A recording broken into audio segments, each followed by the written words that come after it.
We've been celebrating the upcoming wine month in Michigan. April is Michigan Wine Month, just days away, and we've been able to bring you several of our friends from around the state to tell you about their wineries and vineyards and trails and such, and we get to check out one more guest here on Travel Michigan. I'm Dave Lorenz, along with Michelle Grinnell. And Michelle, who are we going to talk to? We are talking with Heather Price, who is the Executive Director of Sandhill Crane Vineyards in the Jackson area. So welcome to the show, Heather. Thanks very much. So talk a little bit about Sandhill Crane Vineyards. Sure. Are you right outside of Jackson? We are. We're sort of between Jackson and Grass Lake, so we're out in the country a little bit. And when we first opened, we were a little worried that people wouldn't find us, but it appears not to have been a problem. So that's nice. It's a winery that was started as my dad's hobby. He's sort of one of those people who kind of goes a little overboard, and somehow we ended up with this winery at the end. Well, isn't that the way, actually, a lot of wineries and microbrews kind of has started? People who just kind of like to figure out the art of winemaking, and before you know it, they're doing it so well that they open up a business? I believe that's true, and you really have to love what you're doing. You know, it's hard work, and you know, contrary to popular belief, you don't make very much money at it, so it has to be something that you really have a passion for. Yeah. Well, you know, we want to find out all about Sandhill Crane Vineyards, and first question I just have to ask you is that great name, and I know there's a reason why you came up with it. Yes. And actually, it started with my dad when he was just making hobby wine. That's what he called his little hobby vineyard, so we just kept it going. We're about 5 minutes south of the Hanley Bird Sanctuary, which is a sanctuary run by the Jackson Audubon Society and the Michigan Audubon Society, and it's a place where sandhill cranes do something called staging in the fall, where they get ready to migrate, and you might see several thousand cranes there at one time, and so we have cranes in our backyard on a pretty regular basis. I'm an amateur bird lover, and I especially like those big birds like sandhill cranes. So I've been in your area and I've seen all those beautiful cranes around that area. So yeah, it's a so perfect much place fun. for, I grew up in the city, and I still just love them. Well, it's a perfect place, certainly for vineyards and winery, right in that same area. You're kind of in a pretty out of the way place, but that's kind of part of the charm of visiting your winery. A number of people say to us, you know, they're driving down our little drive, and it kind of opens up, and there's the winery in front of them with all the grapes, and they feel like they're in this little piece of wine country. Mm-hmm.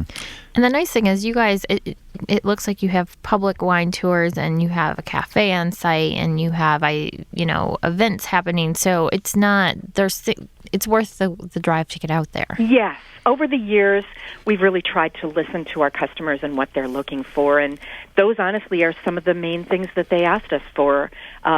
People love to be able to see the operations, so we do regular wine tours on the weekends, and then we do wine tours, other times if people want to schedule something private, but we added a cafe a couple of years ago because there just wasn't, people wanted to eat at the same time that they were drinking wine, and partly because they just wanted to not have the wine hit them too hard, but also because wine and food go so well together, and there just wasn't anything around here, so we opened it up a couple of years ago, and now we have a little banquet room where we have lots of events, and we also do like little weddings here and things like that. Well, you call it a cafe, but I have to tell you, that food is really good. Cafe usually seems to kind of utter up, in my mind, is kind of like a little, snacky place, but your food is really excellent. Well, thank you. It's we call it a cafe just so that we don't put expectations in people's minds more than anything else, and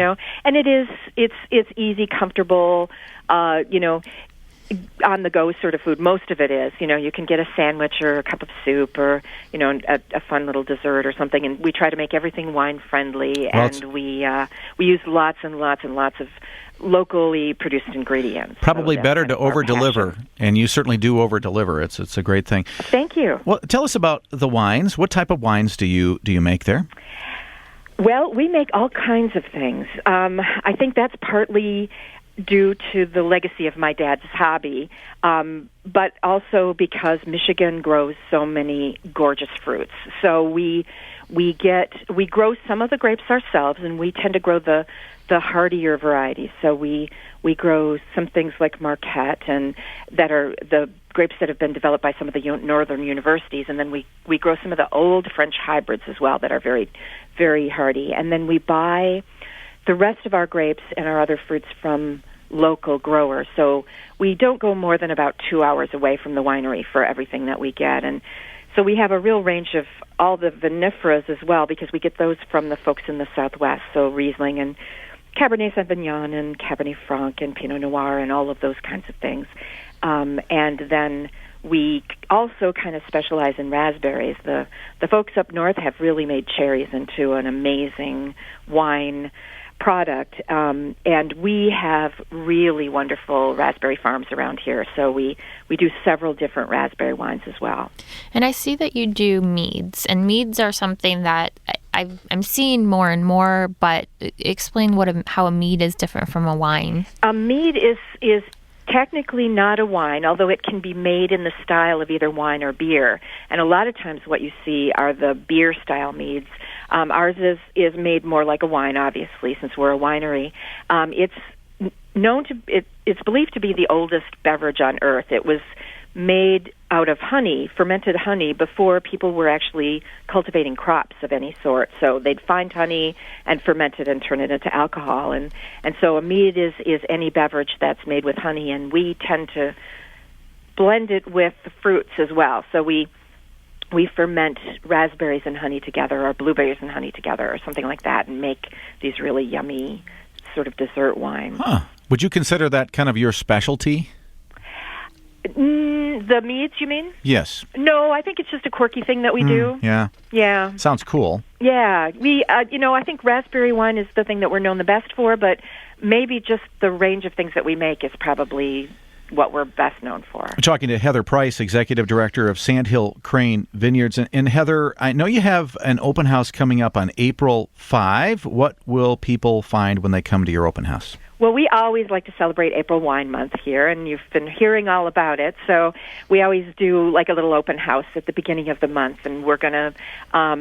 my sister Holly is our winemaker. We'll see if she can get a new wine out for us to release that day. We're going to have all of our wines on sale along with any Michigan-made product. So we're sort of celebrating Michigan that day. And we'll have a little entertainment. And it's just a good reason to get out after this long, hard winter and, sort of emerge into the spring and see what's going on at the winery. Well, it sounds like it's going to be a good time. Hey, before we let you go, I know that you're involved in kind of like supporting the environment and community. Is there anything in particular that people should look forward to at the winery? Yeah, there's a number of things. We just feel very strongly about our community and the environment, and we have several wines that we make that benefit local charities. We do one called Legacy that benefits the Land Conservancy that's working in the Waterloo Recreation Area, and we're sort of right on the edge of that. And part of the proceeds of all of these charity wines go to the nonprofit. So the Legacy wine is a really nice dry Vignole Chardonnay mix, and it's a blend of the two, and $4 of every bottle goes to them as a donation. So, and we have one that goes to the Hanley Bird Sanctuary, and I think our customers are actually their largest donors, which is really neat. That's really neat. Sandhill Crane Vineyards, the big Michigan Wine Month open house coming up April 5th. You'll want to be there. You'll have a good time. I want to thank Heather Price, Executive Director of the Sandhill Crane Vineyards, for joining us today. And that's all time we have, really, to talk about Wine Month or anything else this week. But we certainly invite you to join us next week. I want to thank Mark Blackwell for engineering today's program. And on behalf of Michelle Grinnell, I'm Dave Lorenz, thanking you again for joining us today here on Travel Michigan, where your trip begins at Michigan.org.